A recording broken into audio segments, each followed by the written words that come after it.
कोई योजना यदि बनाने का मंतव्य है या कोई योजना बनाने जा रहे हैं तो इस माह में कार्य सिद्ध होने की संभावना बनती है।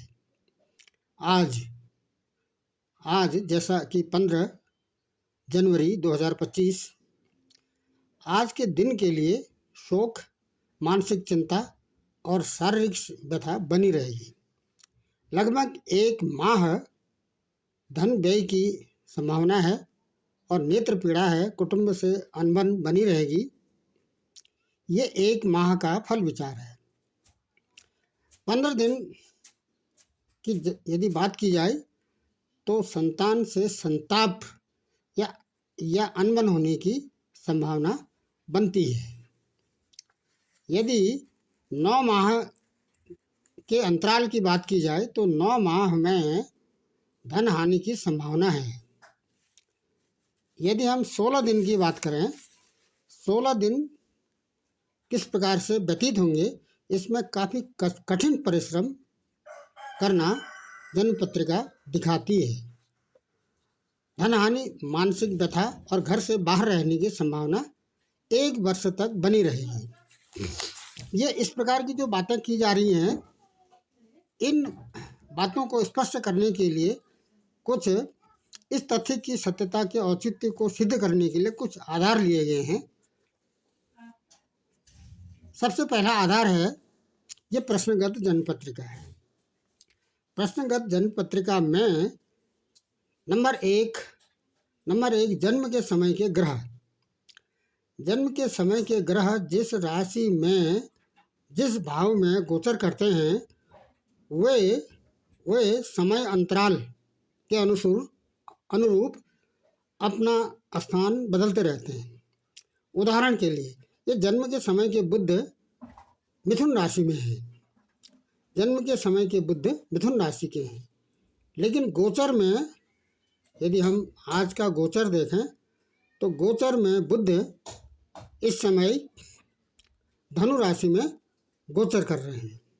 यदि शुक्र की बात की जाए तो जन्म के शुक्र वृष राशि में गोचर कर रहे हैं और इस समय शुक्र और शनि कुंभ राशि में गोचर कर रहे हैं। क्यों इसको कहा जा रहा है? इसको स्पष्ट करने के लिए यहाँ पर जन्म के चंद्रमा से ग्रहों के गोचर की स्थिति एक आधार लिया गया है।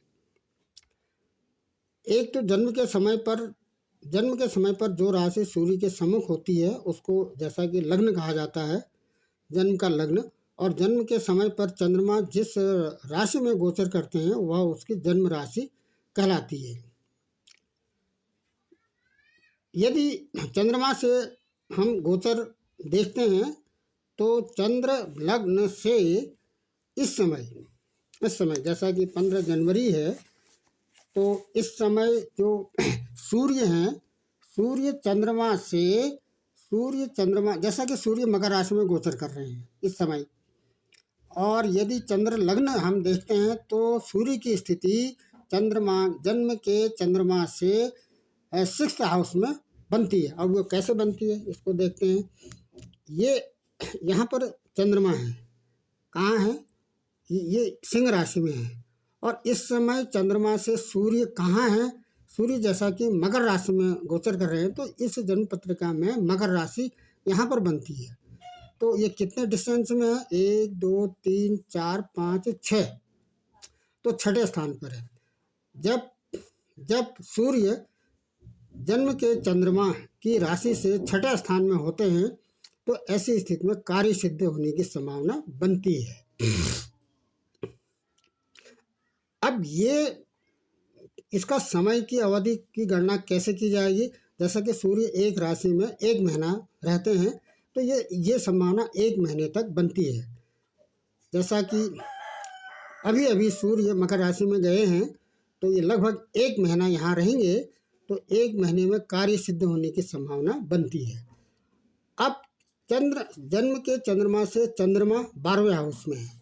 जन्म के चंद्रमा से गोचर के चंद्रमा 12वें हाउस में हैं। कैसे हैं इसको यहाँ पर देखते हैं। ये जन्म के चंद्रमा हैं सिंह राशि में, और गोचर के चंद्रमा कहाँ पर हैं? गोचर के चंद्रमा कर्क राशि में गोचर कर रहे हैं, तो ये 12वें स्थान पर है। यहाँ से हम गिनेंगे तो 1 2 3 4 5 6 7 8 9 10 11 और ये 12वें स्थान पर है। जब गोचर के चंद्रमा जन्म के चंद्रमा से 12वें स्थान पर गोचर कर रहे होते हैं तो ऐसी स्थिति में शोक, मानसिक और शारीरिक व्यथा बनी रहती है।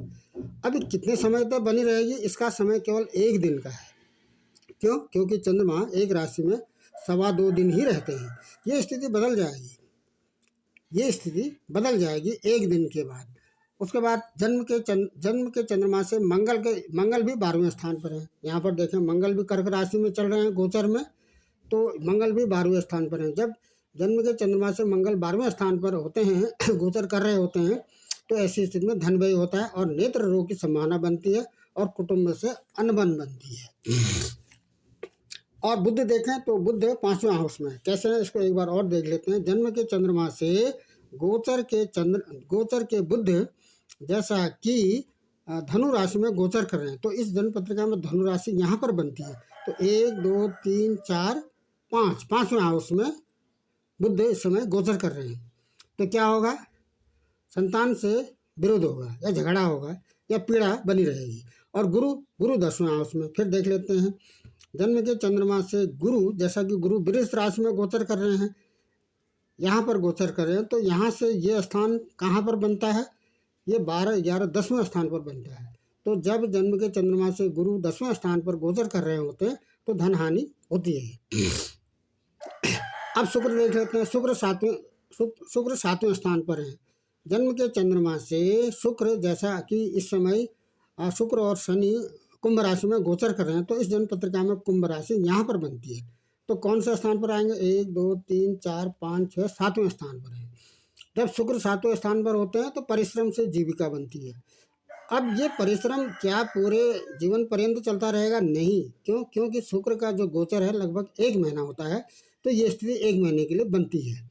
और शनि का गोचर 2.5 साल का होता है, और शनि भी 7वें स्थान पर हैं, तो धनहानि और मानसिक व्यथा तो लगभग 1 साल तक बनी रहेगी। ये पहला ग्रह गोचर है। अब दूसरा जो आधार लिया गया है इस तर्क को या इस तथ्य को सिद्ध करने के लिए, दूसरा जो आधार है वो ग्रह अवस्था है। इस जन्म पत्रिका में कौन से ग्रह किस अवस्था में हैं, इसको नंबर 1 डिग्री अवस्था यदि देखें तो इसका जो लग्न है लगभग वयस्क अवस्था में है, और सूर्य बालक अवस्था में है, एक प्रारंभिक बालक अवस्था में है, और इनका भी बल कम है। और यदि हम यहाँ पर चंद्रमा देखें तो ये भी बालक अवस्था में है। मंगल लगभग किशोर अवस्था में प्रवेश कर रहे हैं, और बुध पूर्ण रूप से किशोर अवस्था पूर्ण कर चुके हैं, और गुरु भी बालक अवस्था में है। शुक्र यहाँ पर वयस्क अवस्था में है। सबसे अधिक फल शुक्र देंगे क्योंकि ये वयस्क अवस्था में है, और शनि तो बालक अवस्था में ही गोचर कर रहे हैं। ये तो डिग्री के आधार पर है। यदि हम नक्षत्र के आधार पर ग्रहों की अवस्था की गणना करते हैं तो एक उदाहरण इसी प्रश्नगत जन्म पत्रिका में देख लेते हैं। ये इस प्रश्नगत जन्म पत्रिका में जो यदि हम शनि की बात करें तो इस जन्म पत्रिका में शनि की कोई 7.5 नहीं है, लेकिन शनि कंटक अवस्था में है। कंटक का मतलब होता है कि जब चंद्रमा से गोचर के शनि 7वें स्थान में गोचर कर रहे होते हैं तो ऐसी स्थिति को कंटक अवस्था कहते हैं। ये आवश्यकता से अधिक दुखदायी तो नहीं है, लेकिन घर से काफ़ी दूर रहना पड़ता है, प्रदेश में वास करना पड़ता है। प्रदेश का मतलब फॉरेन से मतलब नहीं है, घर से जन्म के स्थान से काफ़ी दूर इनको रहना पड़ सकता है। ये 1 साल की अवधि के लिए ये वर्ष फल विश्लेषण है। अब यहाँ पर देख लेते हैं गुरु। जन्म के गुरु का जो नक्षत्र है वो कृतिका नक्षत्र है, इसकी संख्या 3 आती है, और गुरु जो ग्रह हैं उनकी संख्या 5 है। और गुरु की जो डिग्री देखें तो गुरु की डिग्री लगभग 6 डिग्री है। इन सबको मल्टीप्लाई करते हैं तो 90 आता है।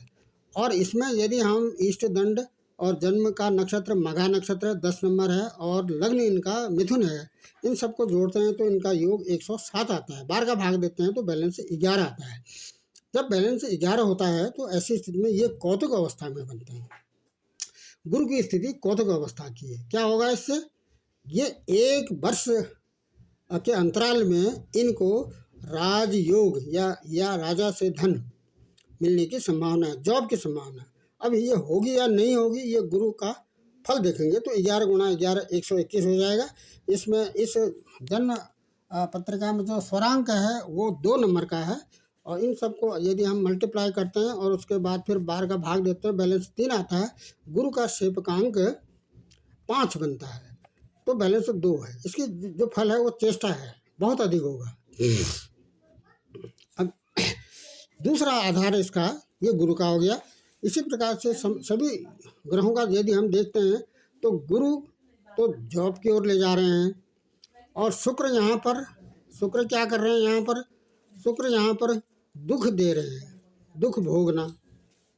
और ये शुक्र, ये स्थिति तब होगी जब इनकी महादशा, अंतरदशा, सूक्ष्म दशा और प्राण दशा आएगी। इस समय इस जन्म पत्रिका में चंद्रमा की महादशा है और बुध की अंतरदशा है, तो चंद्रमा और बुध पर ही ज़्यादा फोकस किया जाएगा। शनि क्या कर रहे हैं, शनि रोग दे रहे हैं। अब ये रोग दीर्घ काफ़ी चिरकाल तक रहेगा या आंशिक रहेगा, ये चेष्टा बल में है, चेष्टा बल में है। और सूर्य यहाँ पर क्या कर रहे हैं, सूर्य इस जन्म पत्रिका में ये धन दे रहे हैं और गुण दे रहे हैं, लेकिन अल्प दे रहे हैं। और चंद्रमा क्या कर रहे हैं यहाँ पर, चंद्रमा भी रोग दे रहे हैं और स्वल्प है, बहुत कम दे रहे हैं। और मंगल क्या दे रहे हैं यहाँ पर, मंगल भी दुख दे रहे हैं, लेकिन ये क्रमबद्ध नहीं है, बल्कि ये थोड़ा सा डिसेंस में है। और बुध यहाँ पर क्या कर रहे हैं, ये भी दुख दे रहे हैं, और लेकिन ये विचेष्टा में है। क्या सारांश निकला इस वर्षफल का, इस प्रश्नगत जन्म पत्रिका में बुध अपनी राशि में है, स्वराशि में है और केंद्र में है और भद्र योग में है।